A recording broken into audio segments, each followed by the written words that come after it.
welcome back to the channel. I'm Isabelle, and today I want to share how to read a birth chart wheel because frankly, when you pull it for the first time, it is extremely overwhelming. So I'm going to be breaking down what each aspect of a birth chart wheel is, and so you can interpret a chart for yourself and not get overwhelmed. In this, I will not just include what every single thing you're seeing is, but also what to pay attention to and what to dismiss when you're starting to read a chart. Now, before I dive in any further, be sure to book a reading in the link in the description below. If you want to learn more about your chart or just get your questions answered about astrology, we can cover that in a reading. The sky's the limit. Learn more information in the link in the description below. Okay, so I think I have this all set up right to do this, and if not, then I'm gonna just try recording this on another day because my brain isn't working. But hopefully I put my chart here and we can see what we're looking at, and hopefully all my lines are drawing on the screen.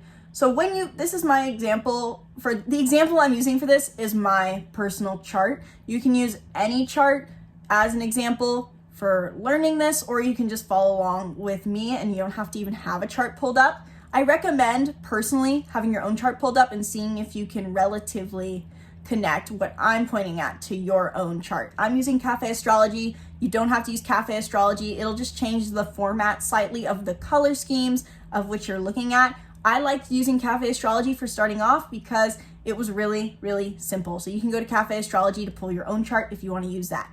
So when we're looking at a birth chart, there's a lot of overwhelming things going on. And if you're like me, when you first pull a chart, you can start to see, okay, well, I see on this outer wheel, this very most outer wheel, I can't really draw a line and my computer is kind of weird. So this outer wheel, you can see that there's all the zodiac signs, and my arrow's bad, but you get the point. This outer wheel is the zodiac signs, and that gives us a starting point. We go, okay, I kind of know what we're looking at. And I see maybe, these symbols like the moon or the sun, and you can kind of go, okay, I know that.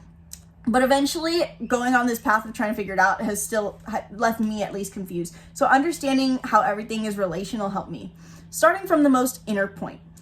As you can see in this chart example, and I'm pretty sure most charts have this regardless, we have this center circle, and that represents us. It is where we were and where everything was in relevance to us when we were born. So this center dot point represents us. So I like starting here to explain this, and working out from there can help us understand. So we are this center circle. You can't really see my circle there. We are this center circle, and this is where the stars were in relevance to us, these constellations at our time of birth. You kind of get my terrible drawings here, but this is where everything was in relevance to us. How does this apply, and what is there to not pay attention to? Really quick, I do want to start here actually and note what to not pay attention to because it can be overwhelming. All these fancy lines in the middle that are, in this case, colored purple and blue and red and green and all that, ignore them. These are the aspects between planets. As you can see, each line connects from planet to planet. So for example, Jupiter is connecting a line to Saturn, and that's this green line right here. But it gets overwhelming. It's unnecessary for you to note when starting off. You really only want to pay attention to where this zodiac wheel is spun, because this is where the star constellations were at your moment of birth. But depending on the chart, it'll be different. For example, if you pulled two charts right now, one for you, one for your partner or your mom, you're going to see that most likely that each zodiac sign is going to be in a slightly different place. The wheel is going to be spun. It's not going to change the order. Aries will still be before Taurus, and Pisces will be before Aries, and Aquarius will be before Pisces. All those will stay constant, but where the wheel is spun to is going to change. It's like a literal dial that has been spun. And it's going to be spun based off of your rising sign. So understanding to start reading a chart is going to start by just locating the rising sign. Even if we don't necessarily, I personally don't consider the rising sign that important when doing a quick chart reading, but it does apply. The rising sign is always going to be in the same place, and the wheel will spin accordingly. So the rising sign is this ascendant line. It's always going to be on the western horizon, and that is the nice thing when learning about astrology and learning to read a chart.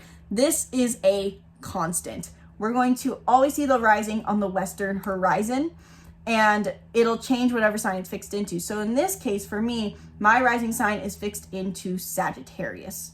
So starting there, that helps me know where everything else is going to be in my chart. And then how the form works is it's going to place the planets accordingly. As far as I see it, once you can understand where the rising sign is, ignore the fact that all the aspects are there and just locate each planet, then you can read a chart. So I'm going to quickly put over the screen a summary of what each symbol means and which planet that represents. So if you can just get in the habit of just looking at what planet is in what sign and then what house it's in, then you are golden. That is the last quick thing I will cover when it comes to reading a birth chart 101 is locating the house it's in. So you know how to maybe now find the sign, and we'll use this as an example of finding my own sun sign. I know that I was born during Aries season, so we can find the sun sign by looking for the sun circle, which is a circle with a dot in it. We can look on my chart and find that it's in Aries, and I think I can just zoom in here to get a little closer. So we see that it's in Aries, we know that. Now, how do I find what house it's in? We can start by zooming out and remembering that the rising is always on the western horizon. And basically how it works is it goes counterclockwise. So from here to here is the first house. It's like a lawn in a way. This is the first house lawn is how I think of it. And we don't hit second house energy until the second house cusp, which is this number 2 Roman numeral. So in case I didn't clarify that well enough, this is the rising sign, and the rising sign dictates the rest of your houses. So then we have the second house, third house, fourth house, and so on. They're dictated by their Roman numerals. So this whole quadrant is the first house, whereas when the second house starts, this whole quadrant is the second house because it works counterclockwise. If we're talking about the first house, what is not going to be the first house is this quadrant. It works counterclockwise. So from here to here is the first house, whereas this up here, this section, can I grab this? There, this section is the 12th house. So it works counterclockwise. So hopefully that explains that. But how do we find what house a zodiac or a planet is in? So if we're, for example, reading our own chart and going, okay, I want to just be able to read and figure out what house my sun is in based off of reading my chart. We find the sun, which is, regardless of color, going to be a circle with a dot in it. We locate what sign it's fixed into, which we can see with the line connecting it here. And we see, okay, it's in the symbol of Aries. Now, how do we know what house it's in? We're going to find the nearest to the left, so to say, or to counterclockwise,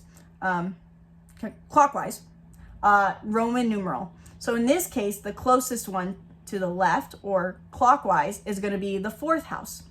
And like we talked about, the houses work counterclockwise. So this whole quadrant, until it hits this line, the 5th house line, is the 4th house. So I can go, okay, my sun is in Aries and in 4th house because the 5th house has not started yet. I think that gives you guys a pretty good summary on how to read a chart. I'm going to start off with just covering that, and hopefully that gives you guys a good enough starting point. Let me know what other questions you have in the comments below, because I know this is a high in demand video that a lot of my clients have asked for, and I want to know if I explained it well. What questions are you left with? Leave a comment below. And last quick note, if this is still overwhelming for you, feel free to book a reading or check out my astrology course, the Master Astrologer, where I teach you how to become your own astrologer. You can also get 50% off the course by commenting the words in all caps, Master Astrologer, and I'll send you information on how you can get 50% off my astrology course. Learn more, link is in the description below. And be sure to subscribe to YouTube channel, stay tuned for more videos. Thank you guys so much for watching. From my heart to yours, namaste.